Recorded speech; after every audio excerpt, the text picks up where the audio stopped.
Ini resep buat ayam beratnya 2 kilo ya. Nah, itu kuahnya tergantung dari kita mau seberapa banyak kuahnya gitu ya. Kuahnya kita mau banyak, kalau opor kan ada yang suka kuahnya agak kental gitu, ada yang suka agak banyak kuahnya gitu. Silahkan aja ya. Kalau saya sih senang emang yang agak-agak ya sedang lah, ecer-ecer kental gitu ya. Nah, makin banyak liquidnya, kuahnya kita makin butuh banyak ininya. Bawang bumbunya. Nah, ini kan mau di blender, cuma tetap saya halusin ya. Kasihan blendernya kalau misalnya masih gelondongan ya. Jadi saya kecilin aja. Ya. Jadi saya kecilin gini nih. Saya kecilin blender. Jadi kalau bawang merah, kalau bahasa Indonesia sih bawang merah udah pasti ketemu sama bawang putih, pasti barengan dia, kompak dia. Pasti ketemu. Nah, ya. Ini khusus buat nih, menunya menu simple ya. Di live streaming itu teman-teman saya udah pada nanyain sebelum bikin opor ayam, saya bilang opor ayam bikinnya begini gini. Kalau saya nggak, saya bikinin dong Chef, ala Chef nggak apa-apa saya bikin. Oh ya udah deh, saya bikinin deh. Nih ya, ini saya gabung aja semua ya. Bawang putih juga nih. Nih bawang putih. Ini saya kecilin gini maksudnya biar nggak berat beban blender kita itu ya. Bisa aja sih masukin gelondongan gitu ya. Tapi ya kasihan lah. Biarin aja kita ringanin kerjaannya dia gitu. Kita pakai segini aja nih. Terusnya ini nih, jahe ya. Jahe sih saya pakai jahe ya. Jahe juga di blender juga ya. Nih kalau laos enggak ya? Laos mau dikepek aja. Ini saya potong gini aja. Serai juga itu nggak perlu ya. Ini kemiri nih. Kemiri saya pakai 4 biji ya. 4 biji. Ingat ya ini, nah teman-teman ini 2 kilo ya, ayam 2 kilo ya. Dan kuahnya cenderung agak banyak. Kan enak kalau makan kuah ginian agak banyak buat makan itu ya. Apa tuh? Pakai ketupat ya. Ketupat yang istri saya masakan ketupatnya biasa 8 jam tuh dimasaknya tuh. Nah, ya. Ini saya masukin aja nih.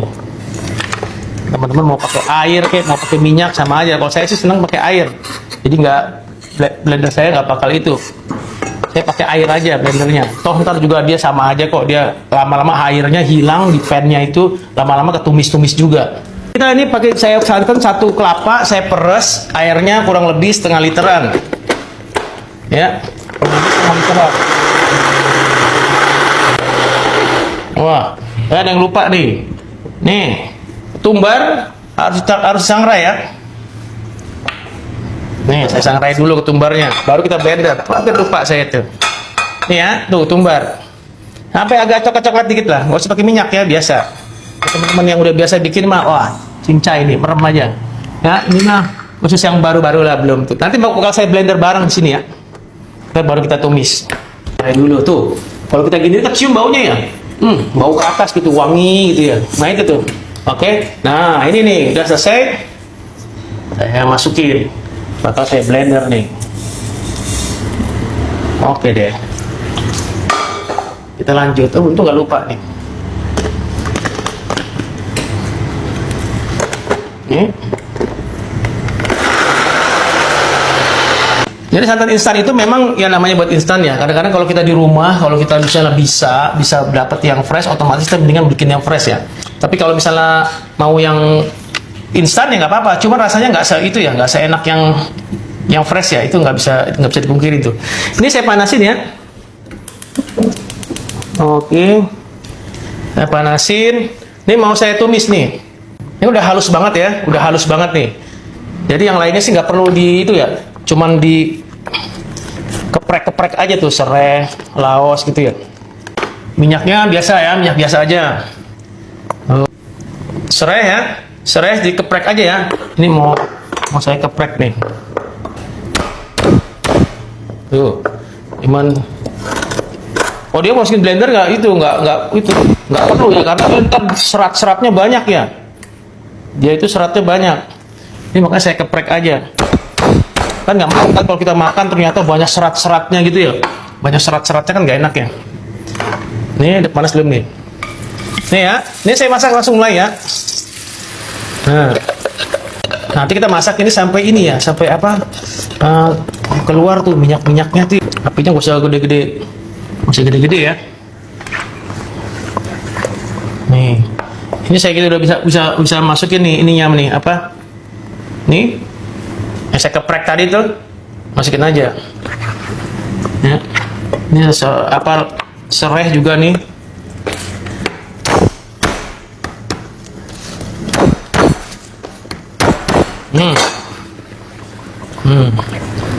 Kalau teman-teman kalau masak di rumah kecil ya, apinya kecil banget gitu. Kalau saya di sini namanya live streaming ya, kadang-kadang saya harus agak ngebut juga, takutnya kelamaan juga ya. Jadi agak kecil, agak gedein dikit, cuman saya terus aduk. Nah, ini santan yang kental ya. Saya ada santan yang kental nih. Ini santan yang encer ya. Saya itu santan encer nanti saya masukin ke sini kalau dia udah coklat, udah keluar minyaknya segala macam ya. Tapi kalau yang ini santan yang kental banget nih. Jadi kalau teman-teman bikin santan itu ya yang di blender itu ya, di tukang santan itu, kalau kita diemin dia kan ke atas tuh ngapung tuh santan yang kentalnya tuh. Nah, itu kita pisahin ya. Itu yang kita pakai buat santan kentalnya buat belakangan. Ini mau saya nyalain nih. Ini mau saya nyalain. Mau saya masak. Cuman apinya kecil. Laos, itu nggak ada yang tahu itu apa? Laos. Oh, laos tuh lengkoas ya. Nih saya masak nih ya. Nih, ini saya masak. Ya. Tapi sering diaduk aja itu ya. Soalnya kalau nggak diaduk dia pecah kan ya. Jadi di sini kita kuncinya kalau makanan gini tuh santan tuh emang harus sering diaduk ya. Gitu. Nah, ini tadi kan saya blendernya kan pakai air kan. Nggak apa-apa. Lama-lama airnya hilang, akhirnya dia ketumis-tumis juga. Ya, ini saya sambil ngaduk santannya nih ya. Santannya kental atau lumpiangnya. Kalau pakai blender ya pakai minyak bisa aja, cuman dia emang lebih rujit di mesinnya itu tuh, jadi banyak minyaknya. Ada yang nyimak sambil bikin gulai daun singkong. Kayak gulai daun singkong itu tuh. Itu pakai enak tuh, pakai tetelan ya. Enggak? Pakai tetelan ya, gulai singkong itu, daun singkong. Iya. Daun singkong kan enak banget itu pakai tetelan itu. Pakai santan yang fresh itu pakai tetelan. Dikasih kunyit kan ya, ada kuning gitu ya, kuningnya. Itu enak tuh. Ya, bumbunya hampir sama. Iyalah, Indonesia mah. Nih, bumbu Indonesia mah gini-gini aja sebenarnya. Cuman ribet, banyak macamnya. Cuman kalau udah masak beginian, dapur kayak kapal pecah gitu ya, berantakan gitu. Gitu. Tapi pas sudah makannya, nambah makannya ya. Nah, ini terus saya pakai ini ya, nih asam Jawa itu ya, dia emang harus ada ininya, harus ada asam Jawanya, ada asam-asamnya. Nah, nanya tuh pakai pala nggak? Oh, pala nggak pakai ya, pala nggak pakai. Jadi saya pakai asam Jawa sama gula, itu di resepnya ada ya. Nih. Bentar tuh, saya mau kasih lagi nih, teman-teman dibantu tap-tap layar ya. Barangkali ada yang baru gabung gitu. Ini saya mau kasih resepnya lagi nih, sambil ini ya, sambil ngegas, sambil kasih resep nih. Jadi nggak ada palanya ya.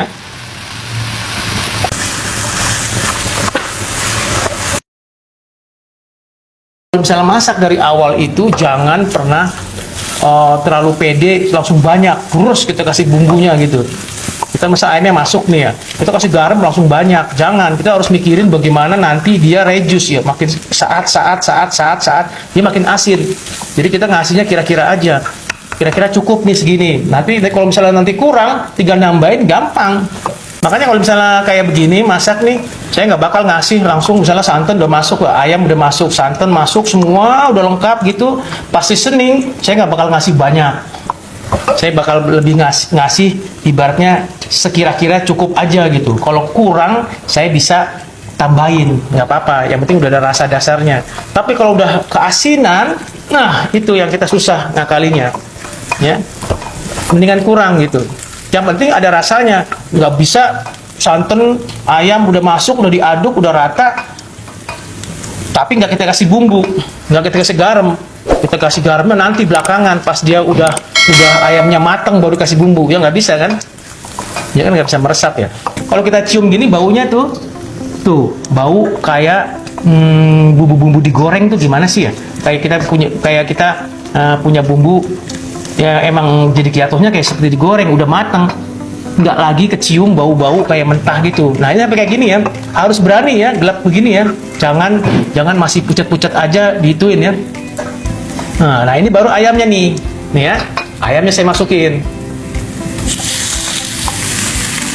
Oh, nih ayam masukin. Nah ini kan ada ini nih gula Jawa nih, gula Jawa nih ya, gula Jawa saya masukin gula Jawa nih. Asem, ini ada asem ya. Kalau saya suka ada asemnya ya. Ini saya masukin asem. Nah ini saya aduk aja nih. Ini otomatis ayamnya nanti ngeluarin itunya, ngeluarin airnya. Itu yang penting tuh, biar airnya dia keluar di sini. Kita nggak usah nambahin air, kita nambahin santan aja nanti. Santan itu bagian yang bawahnya itu kayak air ya, kayak airnya itu ya. Santan yang kentalnya itu udah di sini ya, di mana di sini tuh, ya kan? Nah ini santan yang encernya saya masukin ya. Oh, nah baru deh di sini kita main bumbu-bumbu tuh. Ini saya masukin nih daunnya nih. Oh ya. Nih masukin daun salam ya. Jangan lupa ya daun salam. Bukan bay leaf. Jadi kita biasa bikin makanan Eropa dulu di sini ya, pakai bay leaf dulu. Sekarang daun salam kita pakai. Nih tuh daun salam. Nah, baru deh kita bumbuin. Ini masih yang encernya ya. Ini masih encer tuh, santannya belum itu. Ini sebentar lagi saya mau masukin santan yang itunya tuh, yang dia udah mulai reduce kan tuh, mulai kental tuh ya, santan yang itu kentalnya tuh. Ini saya mau kasih garam ya. Nih, yang saya bilang itu ya teman-teman ya, ngegaramin di sini jangan berani, beresiko. Soalnya kita harus mikirin bagaimana dia nanti makin kering, makin kering, dan itu makin asin. Kalau kita ngasihnya banyak di sini, akhirnya dia makin asin, kita susah nyelamatinnya ya. Mendingan kita ngasih kira-kira secukupnya aja dulu. Tuh, nih saya yakin segini cukup nih. Nih cukup, tapi nanti kalau misalnya kurang-kurang bisa saya tambahin ya. Nih pakai ini ya, tetap pakai gula pasir tetap pakai ya. Gula Jawa, gula pasir masuk tetap. Nih. Pakai merica ya. Pakai merica saya pakai merica putih ya. Ini santannya saya masukin nih. Soalnya di sini udah mulai kental-kental tuh. Ya kan? Teman-teman lihat kan? Kental-kental, terusnya minyak-minyaknya tuh udah mulai berminyak. Nah, ini saya masukin nih santannya kentalnya ini nih. Oh, tar dulu nih. Ini kok begitu. Nah, ya. Ini saya masukin. Oh. Nah, ini bakal jadi saus terakhir yang bakal kita saji nanti pas makan sama ketupat. Ini lebaran belum udah bikin gini nih. Dengan teman-teman nanyain terus nih. Jadi ya udah saya bikin deh. Nah, ini yang di pinggir-pinggir kerak-kerak kering-keringnya ini jangan pernah dibuang. Itu sebenarnya justru yang enak. Gitu ya. Nah, ini pas mendidih, saya bakal rasain lagi rasa finalnya tuh bagaimana rasanya. Saya kurang apa sih, tapi so far saya lihat ini baunya rasanya udah enak, asemnya udah berasa. Jadi kalau misalnya udah mendidih, kita rasain lagi, kita udah happy rasanya, udah tinggal matengin, cukup semana, berhenti, udah that's it. Aduh, ini udah nih ya, saya mau porsi nih. Wah, udah lebaran ini. Wih, kalau teman-teman misalnya mau makannya, mau dia lebih encer, silakan. Ya, misalnya diminumnya seruput-seruput gitu ya. Mau kayak begitu nggak apa-apa. Kalau teman-teman maunya dia agak kental kayak ada yang lebih kental lagi. Orang ada yang lebih kental lagi dari ini. Saya sih enggak, yang sedang-sedang aja. Nah, ini saya pakai bawang goreng ya. Ini bawang goreng bikin sendiri nih. Saya tadi bikin bawang goreng sendiri nih. Nih, taburin aja. Waduh. Nah, kalau lebaran istri saya bikin ginian, pasti bikin ginian sama menu-menu yang lain ya. Tapi paling favorit saya ini sama itu apa tuh, cabai hijau pakai sengkel, tetelan tuh. Nah, kan? Nah, sama ketupatnya dimasak 8 jam. Nih ya, teman-teman tuh. Oh. Yang mau dipotong nggak nih? Nih. Ya. Ini opor ayam nih, ala saya nih. Aduh, bakal nambah makannya nih. Ya, ini boleh dibilang menunya simple. Kalau teman-teman mau dia warnanya kuning, opor tuh ada dua ya, opor kuning sama opor putih ya. Ini opor putih, kalau bumbu putih jadinya ya. Tapi kalau teman-teman maunya dia kalau dia maunya kuning, tambahin kunyit 1 jempol, terusnya di blender.